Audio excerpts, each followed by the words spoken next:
Okay, so as I mentioned, I wanted to do this video. I meant to do it when I was filling in for Treva in my DE role, but I'm doing it now under the new role as Faculty Chair of Teaching and Learning. And I wanted to use this as an opportunity to really continue that great conversation we've been having in terms of ZTC and OER resources.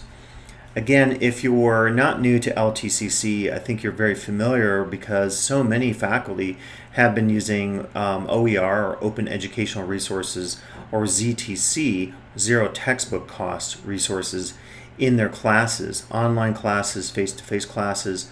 I think even in some ISP, as far as looking at lowering the cost, not just for students. Of course, with ISP, we provide our students with textbooks, but it is a cost to the institution. So a lot of us have been interested in looking at how to bring down costs with textbooks across the board. And this is just, again, emphasizing the acronyms, what they mean, Open Educational and ZTC. The Open Educational resource, as I'll talk about later, has actually, I would say, almost emerged outside of this discussion of textbooks within academia, community colleges, and so forth. Many major associations of our disciplines, for mine, the American Anthropological Association, have been engaged in this conversation about how to bring down costs for not just members who are maybe unable to purchase their own subscription, or libraries as well, but also just for those organizations. For the American Anthropological Association, if their budget is limited and they're publishing a journal, they have to think about how much it's going to cost. And so some of those costs have been in conversation even prior to this movement that we've seen in the last 5 to 10 years, talking about reducing the cost of textbooks. Melanie Chu did an amazing presentation at our spring all-faculty day, and she did like a Price is Right themed venue or approach in which she asked about, we basically got into groups and we tried to guess which book was which price. And we were sometimes surprised, I think, at just the disciplines that had certain textbooks and their costs. In some cases, I got quite a few of these wrong. I assumed a hardback was always more. It's not always the case. A lot of factors there. It could be the discipline being taught. It could be any supplemental materials that you get with a textbook, like a CD-ROM or typically access codes for homework programs and so forth. I know Larry Green's been really involved in that conversation at the state level. So to have Melanie lead this conversation was great because it really gave us some perspectives about the skyrocketing costs of textbooks in our classes. Now, as I mentioned earlier, if you're interested in the OER movement or ZTC movement, first thing you can do, this is not an exhaustive list today, you could Google OER or ZTC and you'll have all these various sites that will come up that talk about options for adoption, even options if you want to author textbooks and so forth. So a lot out there. As well, if you look at the popular media, this is a report from Vox, very recent, March 6, 2019, in which the conversation is the cost of textbooks and how to bring those costs down. Digital options are, as this article suggests, are coming out, but even then sometimes it's maybe not a low enough cost. I think the flexibility movement within the textbook publishing industry is good because a lot of publishers will now say you could have a hardback, you could have a paperback, you could have spiral bound, you could have it bound in a binder, you could even have digital. And because of all those different options and flexible formats, particularly in the era of cell phones, and many of us read books on cell phones or Kindles or other mobile devices, that greater flexibility, I think, will not only bring down the cost, but it will give more choices to both instructors and students who are concerned about this topic. Now, any of those reports that you'll read in the popular presses will give you something of this nature. As this one says, textbook costs increased 88% between 2006 and 2016, according to one report. That same report, and this is again 2016 data, said that students set aside $1,200 each year for books and other course materials, which can be a large amount of money for students who come from disadvantaged backgrounds. And, a lot has changed recently in terms of this, as I said earlier, being on the radar of so many educators and college staff and administrators. Back in my undergraduate days, I remember I took a course. It was actually a graduate course in ethnomusicology at Indiana University, and the instructor at the time assigned like 18 books. I remember going to the bookstore, buying all these books. I barely could carry them back to my dorm, and the cost was crazy. And at the time, I was trying to find like, oh, there's some used copies available and so forth. And then wouldn't you know it, we get to the class and the instructor let us know that we didn't need all of those books. So it was a little somewhat disappointing, I guess I would say, to put it politely, that we were asked to buy so many of these books. Now, a few of us, we returned the ones we didn't need, and we made some decisions about what books to keep and so forth.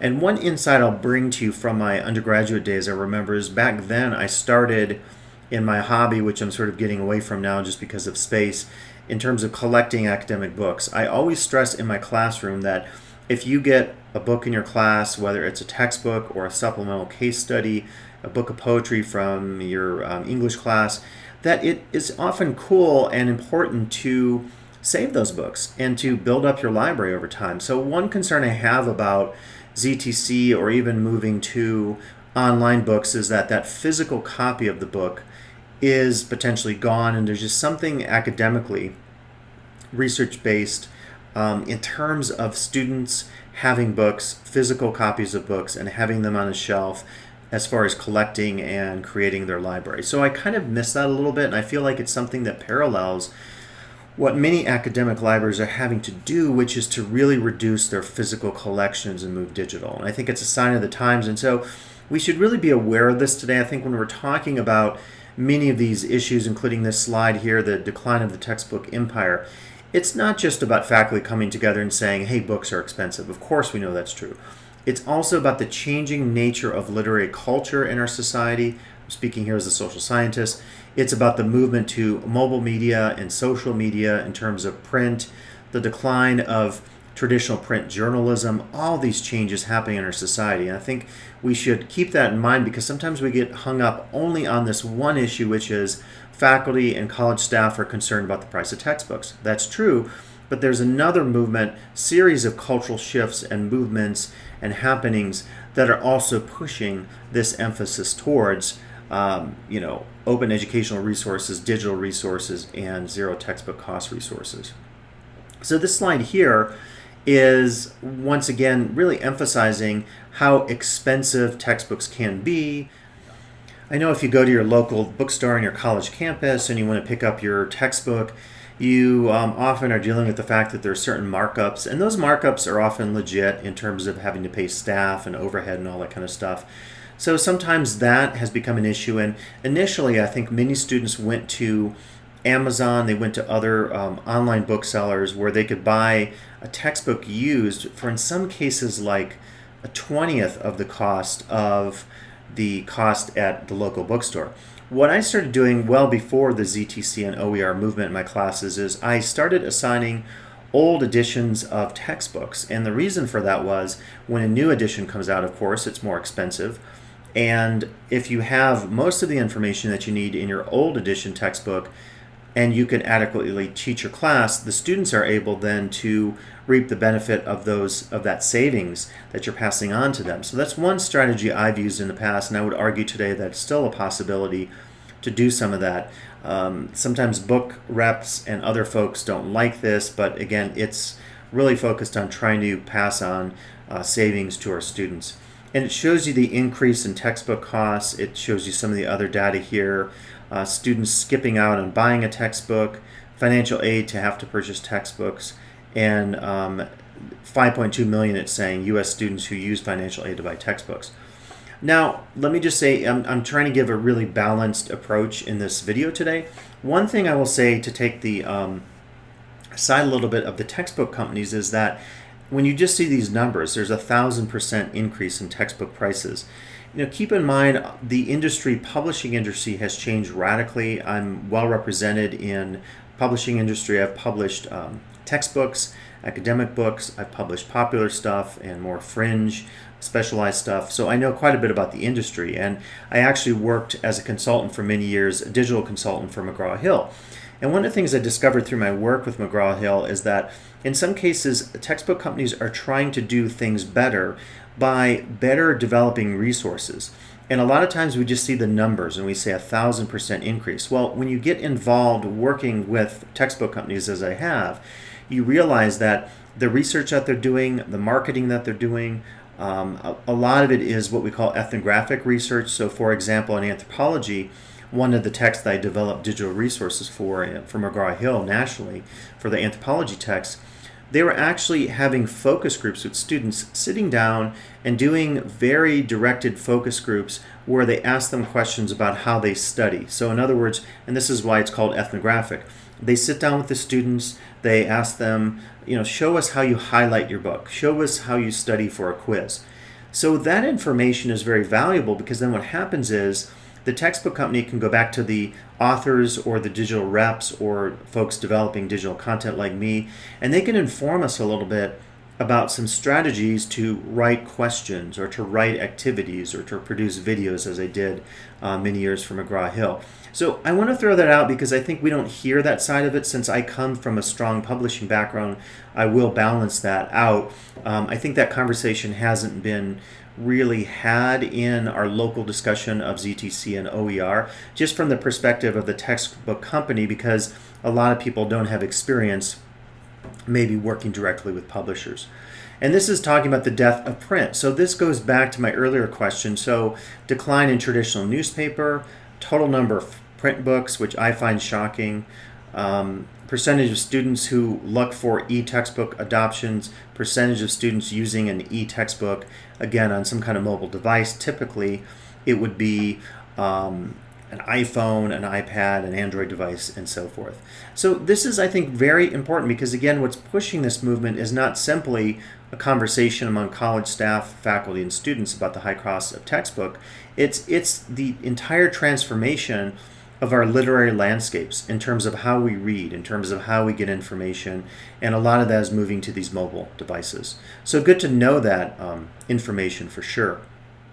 Now, before we jump to this, I wanted to offer, actually, I'm doing this presentation with Ms. Michelle Risden for the ACA conference this summer down in Orange County, and I was developing some of these resources, and it really reminded me of what we're talking about with OER and ZTC.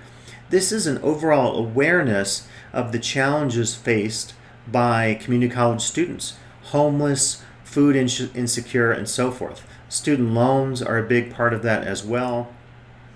The student loan debt has just increased, and in 2019, a lot of the Democratic presidential candidates have been talking about student loan forgiveness and free college, which is a big push here, not just with Promise at LTCC, but in many schools across the nation. So there's greater awareness about the true cost of attending community college. This is in the summer of 2019, I think it's gone into committee, SB 291, which will intends to establish a new approach to looking at financial aid, emphasizing that's not just about the tuition, it's about food costs, it's about housing, transportation, daily living, healthcare, all these kinds of issues that students deal with.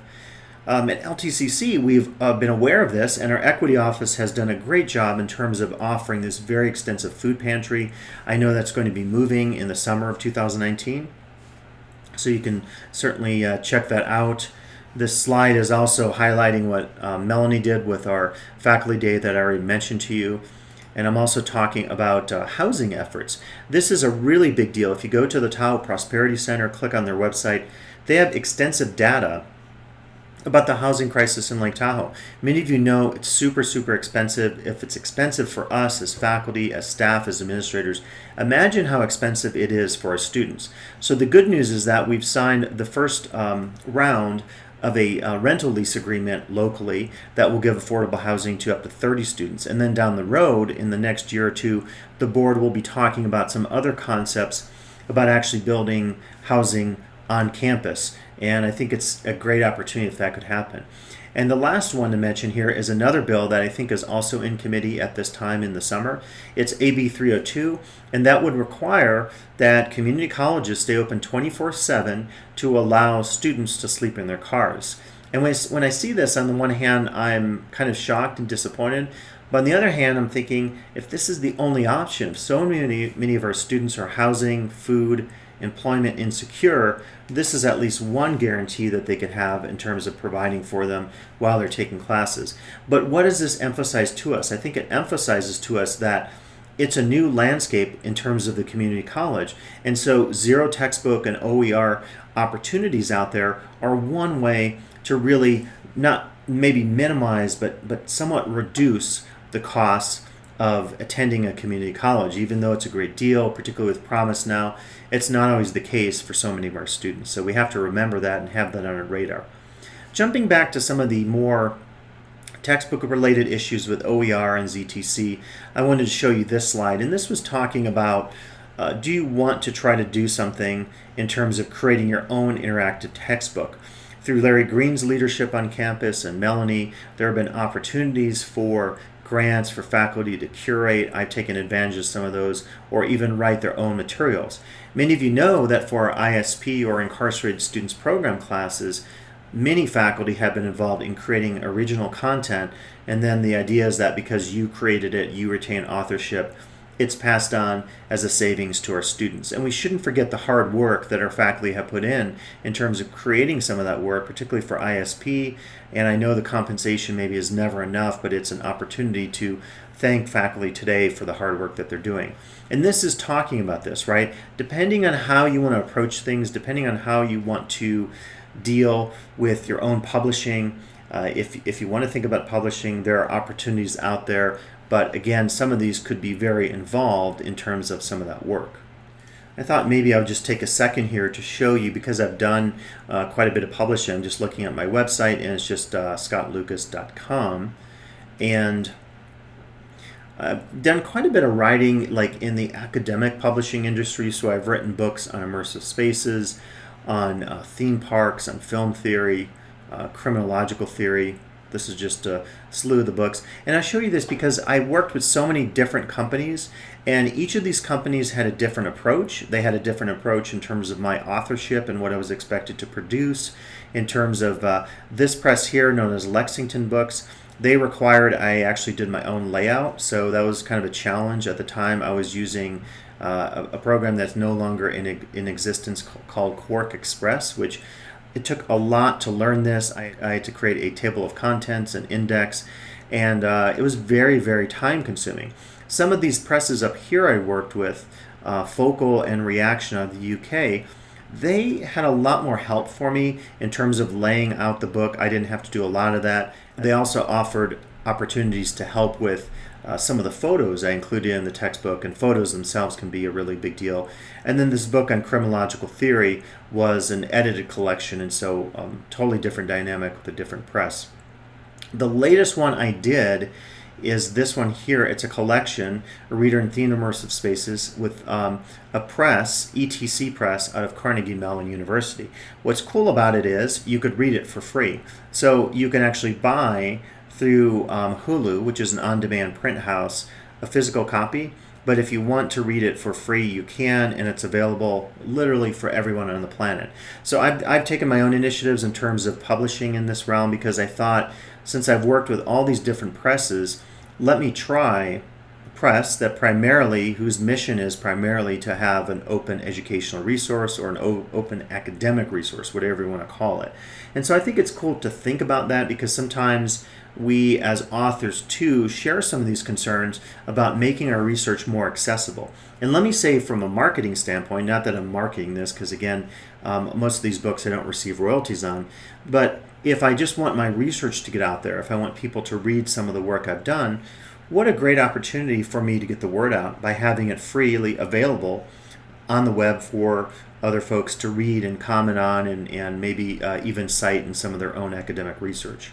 And so in any case, I wanted to just show you that, to give you some of my perspective on publishing, because what I've discovered over the years is that every publishing opportunity out there, every opportunity to author something, whether it's an article, a journal piece, edit a collection, or write a monograph as I have in many cases, each of those cases is different and unique. And it's important to think about that before you go into authorship for your own textbook. And I think that's what this slide is talking about. I said throughout this video to really have a balanced conversation about OER and ZTC. There are people who are evangelists out there in terms of OER and ZTC. I would say I'm somewhere personally in the middle. I've adopted a ton of OER and ZTC resources in so many of my classes. I've written 4 zero textbook classes for ISP, and that was quite a bit of work, I have to say. So I am definitely in favor of passing on savings to students, and I'm one of those persons as an anthropologist who's very concerned about the total cost of education and seeing the fact that our students often don't have a lot of money.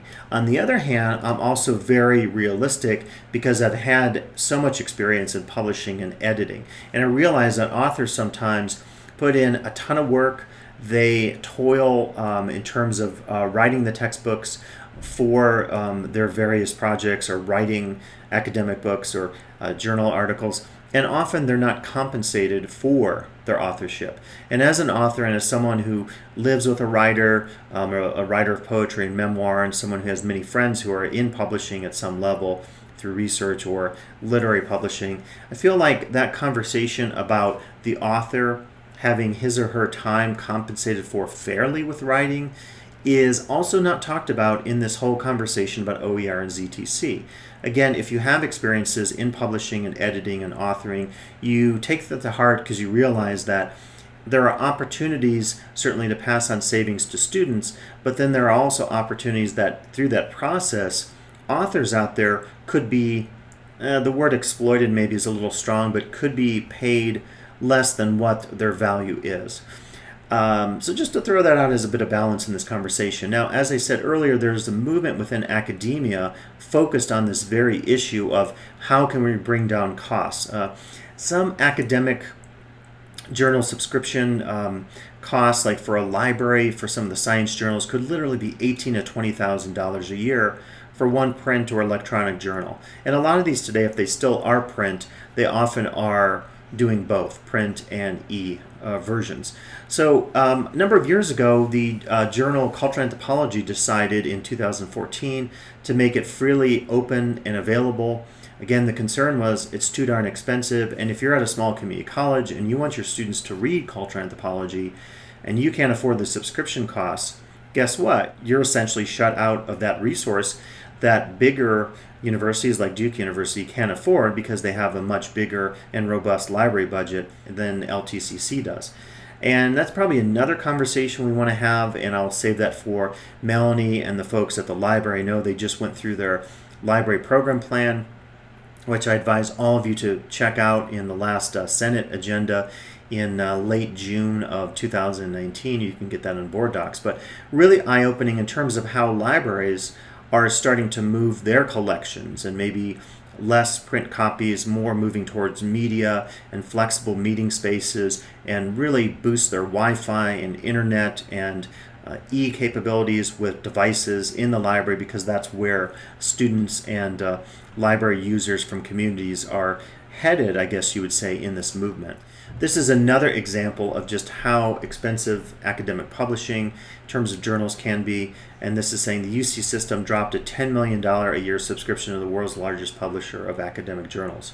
So, and this is through Elsevier. So it's definitely an issue out there where universities have said, we can no longer afford this, we want to spend our general fund, our budget, on other things. So the UCs then could spend $10 million on other things. Now you might be applauding right now and saying, what a great opportunity to pass these savings on to students.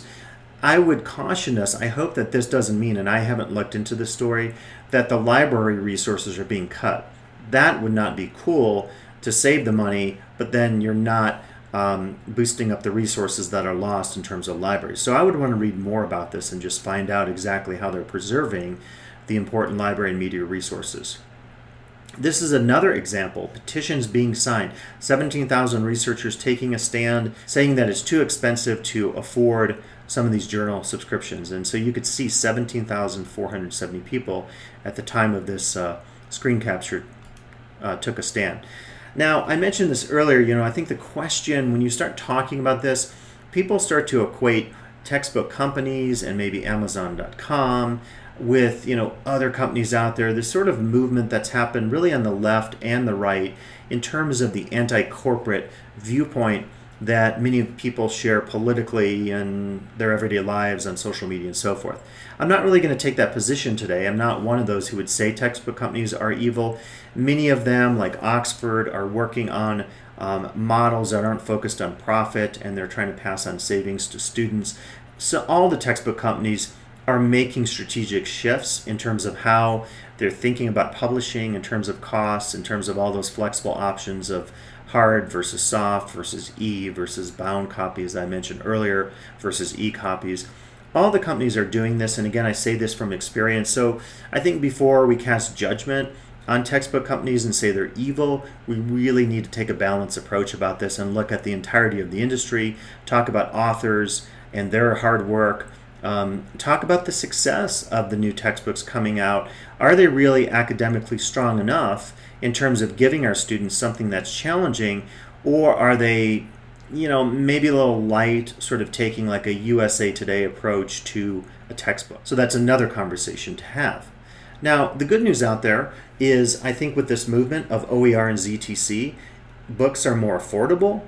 There are flexible resources. So again, you can decide as a faculty member or as an author out there what type of resources you want to use and things you want to offer to your students that maybe are free of charge. And then the possibility for faculty authored materials.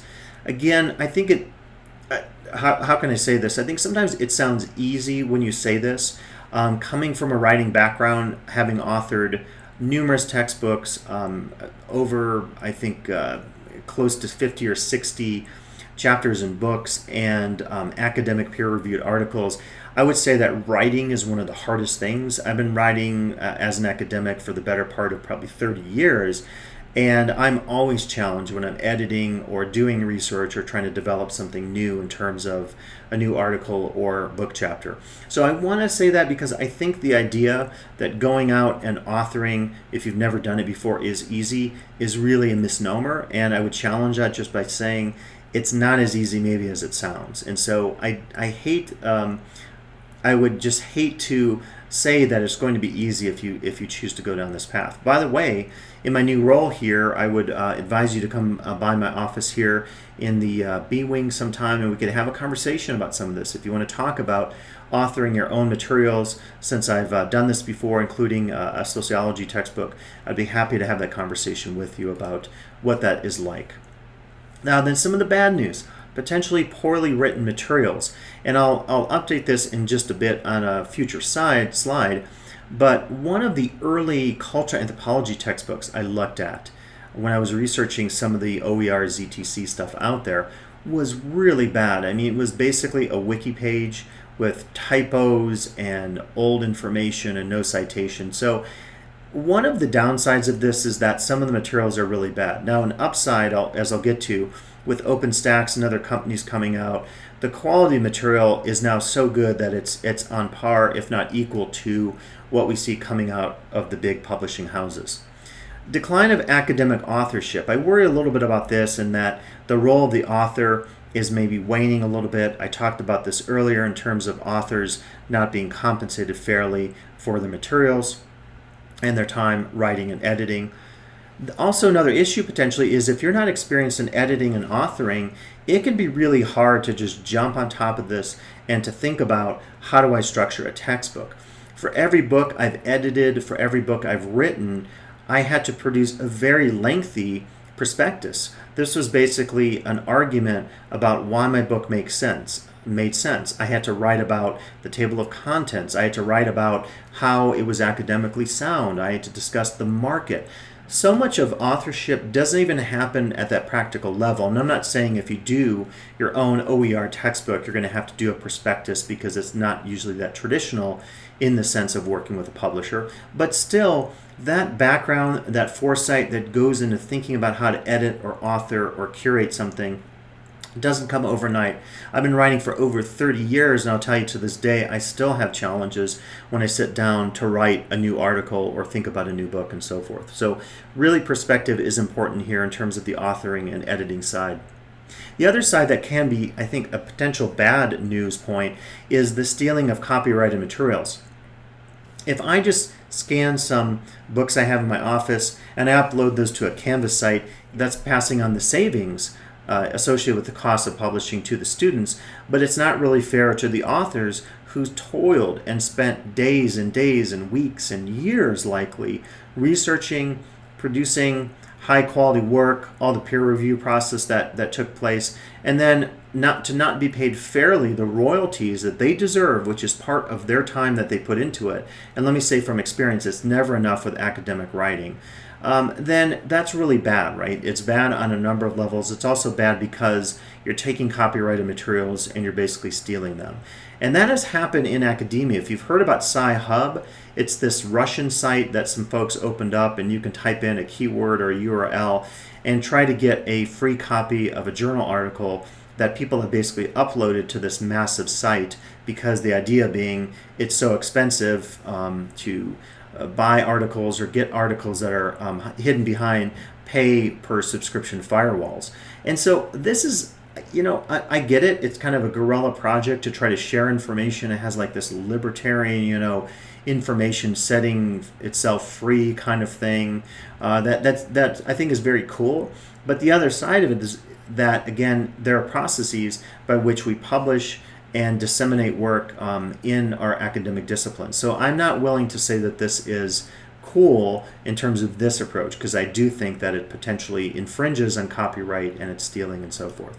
Some good news then, to go back to OpenStax. I've been using the OpenStax sociology textbook, and to go back to my argument about the bad quality of a cultural anther textbook, I actually discovered, wow, this is really amazing. And if you haven't checked out OpenStax, it's from my alma mater, Rice University in Houston, Texas. It is absolutely amazing. All our sociology classes, DE right now, are using the OpenStax sociology book. It's amazing. It's peer-reviewed. It's really well written. It's attractive. If you want the physical textbook, you can just get the free book as well. And it also has all the resources that many faculty come to expect when they're teaching a class. So the test banks, the quizzes, the discussion prompts for your classes. And that's very important to have, the PowerPoints, of course, because sometimes as an instructor, you don't have the time to create everything from scratch because you're really, really busy, particularly if you're a part-time faculty member and you're teaching at more than one institution besides, say, LTCC. So this is a great opportunity. If you haven't seen OpenStax, if you are interested, talk to your department chair, talk to someone on campus about it, because it's a great opportunity, I think, to get some high-quality research out there, high-quality textbooks for your classes. Some other options, I mentioned this earlier, you can use older editions, which starts to get to be a problem if you maybe are dealing with like physical anthropology, paleontology. If you're dealing with contemporary stuff that's changing all the time with new scientific discoveries, that may not be an option. So it really does depend on the discipline. But another option is you can combine materials, and so you could use maybe a cheaper print book or ebook and then have some free stuff online that's open source. It doesn't all have to be open source. I worry sometimes that if we move everything to open source, like if you just link your class to all these articles written in all these different places, are those really going to have a coherence? You have to give. I've edited so much, I could tell you this from experience. When you take authors and you combine them together, say in a published book, it's about nuance. It's about connecting the dots. It's about going back to the authors and saying, hey, can you adjust your article a little bit, your chapter, because I'm including it in this section of my book, and I really want to make this point and this point and this point, and I'm trying to have some coherence here between the pieces. So that's one thing I also worry about, is that you might start to assign some things and they may not connect, and it requires a lot of work on your part in terms of curating the materials. Again, LTCC has had a huge role in OER and ZTC through Larry Green's leadership at the state level. Mel Chu in the library has come on as our OER ZTC champion, so that we have a lot of cutting edge folks on campus. I think the role in the future, though, of all the faculty out there, if you have questions, is to really think about if it's appropriate to your discipline. Do you want to adopt some of these resources for your class? And so I would just offer these bits of advice from my experience in terms of how you might make that decision. One is to assess the quality of the material. Don't adopt a book just because it's free.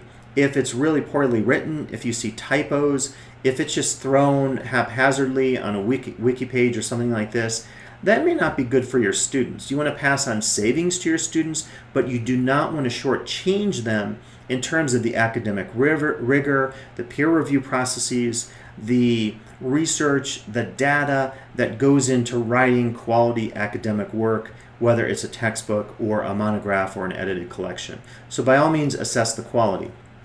As I said earlier, quality is improving. I just discovered actually this book that the Association for Anthropology in California Community Colleges has published. And this is really good quality. So there are some cultural anthro textbooks out there now that are getting a lot better.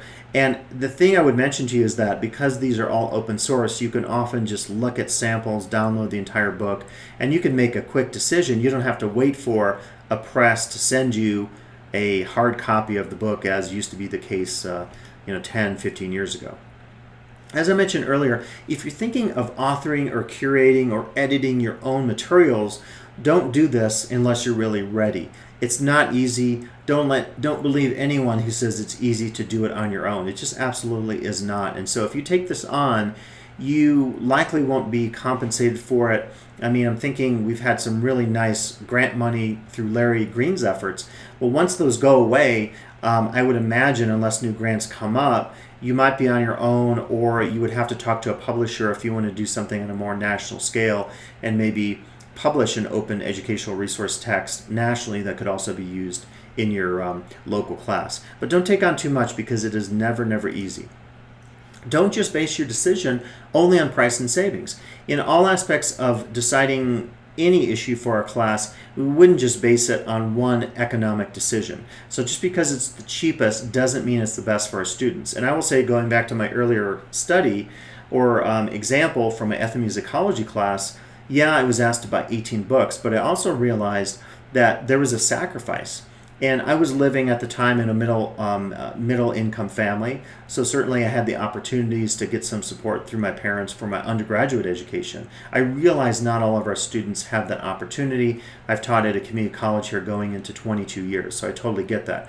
The other side of it is that sometimes in terms of our students' spending practices, if a student can afford, say, an iPhone, which could be $80 a month, and the same student would say hypothetically, I can't afford a $30 textbook for your class, I might have a conversation with that student as a teachable moment about setting priorities in terms of spending. Sacrifices are part of the college experience, and we want to open all doors to community college students at LTCC, but at the same time, we don't want to lower the quality of our education just because of a decision that's being made that seems to be being made only in regards to price and savings.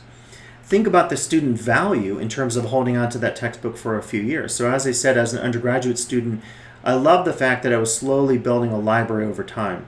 That library started off with maybe 20 books.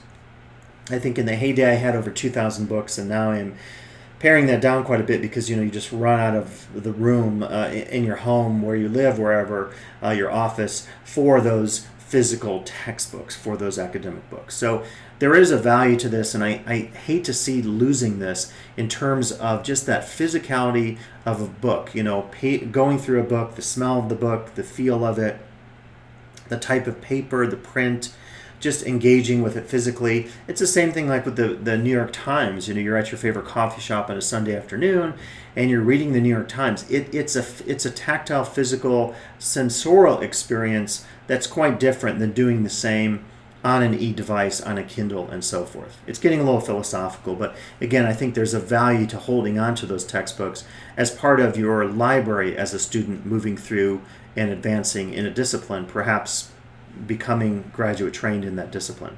I just mentioned this earlier, there are costs to education even though we try to minimize our students' costs. So again, if you're a student and you are going to school, you think about doing a budget, and this is one of the things we're going to stress in our new Promise program, is financial responsibility. If it seems too expensive to purchase a $30 textbook for your class, yet you can afford, say, $100 a month in a phone contract or cable TV, how do we have a conversation about that in terms of priorities? And I'm not trying to be judgmental here, I'm trying to be highly realistic, because one of the things we're trying to teach our students with the Promise program is to be really smart and proactive about budgeting and financial literacy. And it's one of the projects I'll be involved in next year with Naomi through a opportunity through the Chancellor's Office. So kind of cool to think about financial literacy here on the cusp of moving into our new Promise program. Now, I would say this is just the initial conversation about this topic, and I may not be doing training specifically on OER and ZTC, but we might have conversations about resources and the different kind of resources out there in your class, whether it's DE, face-to-face, or ISP. So be on the lookout for additional trainings in the future as part of my new Faculty Chair of Teaching and Learning role here at Lake Tahoe Community College.